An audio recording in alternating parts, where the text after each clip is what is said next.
Alright, alright. Okay, okay, okay. Alright, alright, alright. Okay, okay, okay. Alright, alright, alright. What's up guys, Assalamualaikum, welcome to my another brand new video নিয়ে আবার আপনাদের মাঝে হাজির হয়েছি। এবারে ব্লগটা হয়েছে ঢাকা, কুমিল্লা টু ঢাকা, ঢাকা টু মাওয়া। আমার জীবনের ফার্স্ট ওখানে যাওয়ার। আর আমি এসেছি এখন মাওয়া রোড। আর এই রোডটা দেখে আমার অনেক অনেক অনেক বেশি পছন্দ হয়েছে। যারা মাওয়া গিয়েছেন তারা অবশ্যই বলতে পারেন মাওয়ার রোডগুলো কেমন। Oh my God, same like বিদেশ। বিদেশ বলতে same like Gulf, Europe, same রোডগুলো ওটা খুব ভালো লাগেছে। আর স্পিডগুলো আছে 80-র উপরে কোনো স্পিড উঠানো যাবে না, যে কোনো মধ্যে ক্যামেরা ফ্লাশ মারতে পারে। আর খুবই ভালো লাগেছে। মায়ের পথে রওনা দিলাম, কেমন হয়েছে অবশ্যই জানাবেন। ট্রাকের সাথে ট্রাকের আলাদা রাস্তা, প্রাইভেট কার জোর বড় স্পিড তাদের আলাদা রাস্তা, বিভিন্ন মানে খুবই ইন্টারেস্টিং রোডগুলো, খুবই ভালো লেগেছে আমার এই রোডে। আর আপনারা দেখতে থাকুন। আর যেটা একদম দেখছেন অলরেডি আমি চলে এসেছি মাওয়া। আর এটা হচ্ছে ইলিশের বাড়ি। আর এটা পুরাটা হোটেলে ইলিশের বাড়ি, এবং পুরাটা হোটেলে খুব সুন্দরভাবে ইলিশ মাছ দিয়ে সাজানো হয়েছে। আর এখন চলে এসেছি মাওয়া ইলিশের বাড়ির পরে কতগুলো হোটেল, দেখুন কি পরিমাণ হোটেল। আর অনলি শুধু ইলিশ মাছ খাওয়ার জন্য এখানে মানুষ আসে, ফেরিঘাটটা দেখার জন্য। আর এখানে তো আপনাদের খুবই ইন্টারেস্টিং একটা জায়গা দৃশ্য আছে, যে দৃশ্যটার নাম না বললে না হয়, সেটা হয়েছে পদ্মা সেতু। আমাদের আসা একমাত্র উদ্দেশ্য পদ্মা সেতু দেখা, আর কিছু নেই। পদ্মা সেতু। আর দেখুন হোটেলের কোনো অভাব নেই। ও my god, hotel hotel hotel, আর কিছু নয়, শুধু অনলি হোটেল। আপনি ইলিশ খাবেন মাওয়া যাবেন, ইলিশ খাবেন মাওয়া যাবেন, হোটেলে যাবেন, বাস। এখন বিচের গোড়া দেখি চলুন, আপনাদেরকে নিয়ে চলে আসলাম এখানেও। ভাই এর কি রে ভাই, শুধু ইলিশ প্রায় দুটোটা 3 কিলো কাছাকাছি, 3 কিলো উপরে, কাছাকাছি না সরি ভুল হয়ে গেছে, 3 কেজির উপরে। একটু মাথা কোনো সম্ভব নয়। মাছগুলো অনেক বড়। আমার ফার্স্ট কুমিল্লাতে চাঁদপুরে ভর্তি গিয়েছি, কিন্তু এত বড় মাছ দেখা খুব টান ব্যাপার। দুটো মাছ আমার চয়েস হয়েছে। তারপরেও আমি এই দুটো মাছ লাস্টে নিব। আমি এখন আরো কয়েকটা দোকান যাচাই করবো, যাচাই করার পর তারপর নিয়ে যাবো। এই মাছটাই নিব। আমার এই দুটো মাছে আমার চয়েস হয়েছে। আমি আরো কি কি দোকান আছে আপনারা অবশ্যই দেখবেন। আমি আরেকটি দোকানের কাছে যাই, যাওয়ার পর আপনারা দেখতে পারবেন ওদের প্রাইসটা কীরকম, ওরা কীরকম যাচাই বাছাই করছে, কীভাবে আমাদের হচ্ছে উনি দামটা অনেক চাচ্ছে, কিন্তু আমরা আচ্ছা ওকে দেখে যাব, সমস্যা নেই। আর চাইলে দেখুন চিংড়ি মাছ, এর পাশে আছে এগুলা কি মাছ বলে জানি, ভুলে গেছি। এখন আরেকটি বারে আসছি ভাই, এখানে হোটেলের কোনো অভাব নাই। ব্যাঙ্গারি দিয়ে হোটেল, বাস। আর অপোজিট আর কোনো কিছু নেই। আপনার একটা ব্যাঙ্গারি আছে, হোটেল ভাড়া দিতে আসছেন। আর এক দিন জায়গার ভাড়া শুনলে আপনাদের মাথা খারাপ হয়ে যাবে। একমাত্র এক ব্যাঙ্গারি দিয়ে রেগুলার পার ডে 5,000 টাকা ভাড়া দিতে হয়। Oh my God, very difficult. Per day 5,000 টাকা। I don't like this man. ভালো কোনো রেস্টুরেন্টে গেল আপনারা এত দামের কোনো, আমাদের কুমিল্লাতে খুব বড় বড় বিএফি হোটেলগুলোতেও এত ভাড়া হয় না। পার ডে 5,000। আপনি মনে বুঝছেন মাত্রই কত আসে? শুনলে অবশ্যই অবাক হয়ে যাবেন। কি তাদের ব্যবসা আমি বুঝতে পারতেছি না, এত দাম শুধু ইলিশ মাছ। ভাই আমরা পর্যটকরা যাই, তাদের একটি আশা থাকে কয়েক টাকা ইলিশ মাছ বিক্রি করবো, বিক্রি করার পর যা পাবে তা, আর কিছু নাই।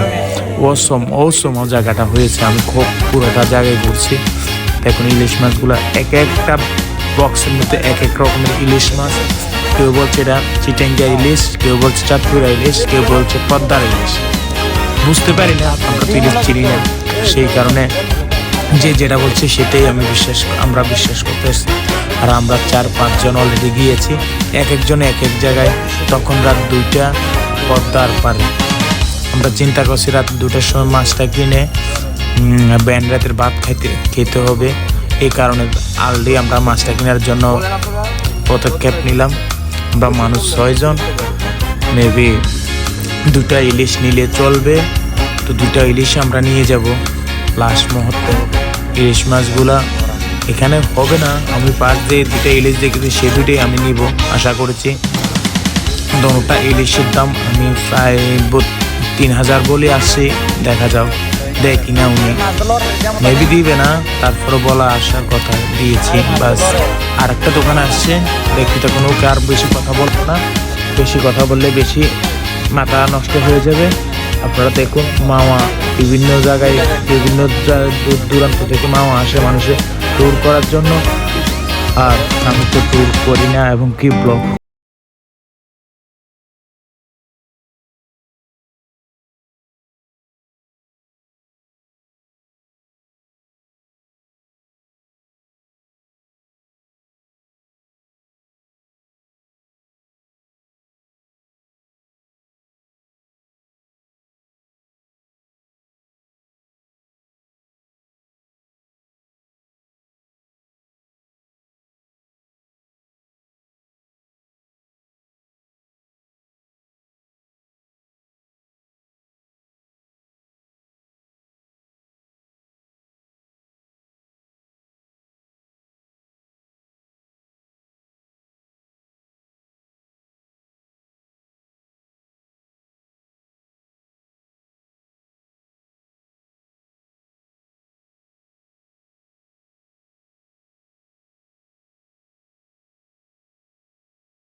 Alright, alright, alright.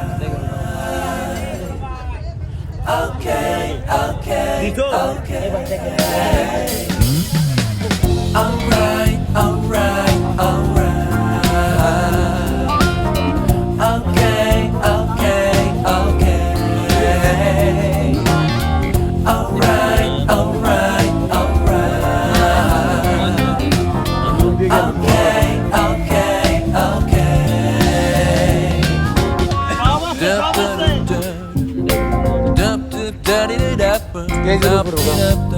okay. ছোট মাছ খাইলে আওয়াজ এটা আমরা এখানে খাওয়া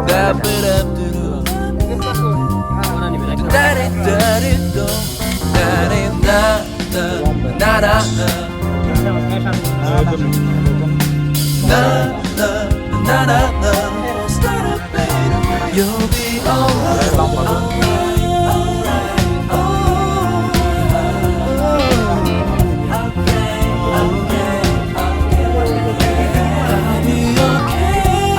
ওকে, শেষ ম্যাচ মার্কেটের পছন্দ হলো, চলো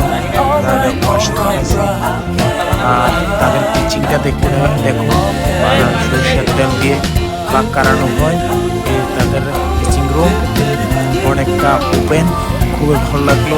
আর বেগুন, ও মাই গড, স্বর্ণ থেকেও বেশি। 1 পিস বেগুন অনেক টাকা, 20 টাকা প্লাস। আমাদের বেগুন কিনে যায় 20 টাকা দিয়ে 1 পিস। বেগুন পিসগুলো মাত্র 20 টাকা, অনেকটা সুন্দর। বেগুনের কথা তো আর বলা যাবে না, বেগুন সারা দেশে ভাইরাল হয়ে গেছে বেগুনের কথাটা। আমরা ইলিশ নিয়ে থাকি, ইলিশের বাড়ি গিয়েছি, ইলিশ নিয়ে থাকি, পদ্মার ইলিশ, তার নাম শুনলে মানুষ একদম অবাক। এখন কিভাবে আমরা 1 নম্বর সরষের তেলটা স্পেয়ার কিনেছি, কিন্তু তাদের যে সরষের অনেক ময়লা থাকে, অনেক পামল থাকে। আমি বলছি আধা লিটার সরিষার তেল দন তারা দিয়েছে, তারা নাকি এটা সরিষা বাঙানোর তেল বলতে পারি না। অনেক পিস হয়েছে, 2টা মাছ ভাই 14 পিস, অনলি মাছের পিসগুলো 14 piece. Assam, O my god.